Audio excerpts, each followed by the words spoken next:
Noong gabi ng ika-23 ng Setyembre 1972, inanunsyo ni Ferdinand Marcos na ang buong bansa ay sasailalim ng batas militar.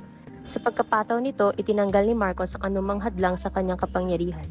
Isa sa mga ito ang pag-aresto sa kanyang mga katunggaliang politikal at mga kritiko katulad ng mga aktivista, lider manggagawa at iba pa.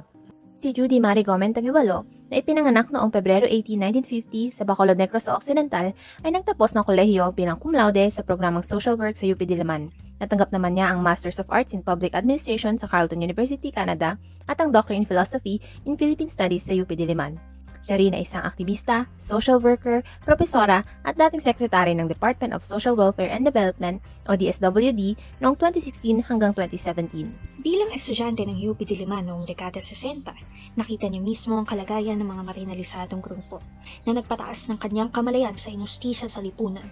At noong ngang kasagsagan ng batas militar, natulak si Judy na tutulan ng diktadura ni Marcos. Hindi nagpatinag sa masikhay na pagkilos si Judy kahit pangpatuloy ang banta at pananakot ng militar na siya aarestuhin. Ngunit noong 1973, nahuli siya sa syudad ng Iloilo at napasailalim sa brutal na torture. Noong 1974, matapang na tumakas mula sa Camp Lapu-Lapu si Judy at ang ilan niyang mga kasama. Si Judy Taguiwalo ay kilala sa kanyang mga advokasya sa malayang pagkatuto, batas pantao, pagkapantay-pantay at higit sa lahat ang pagpapahalaga sa kababaihan.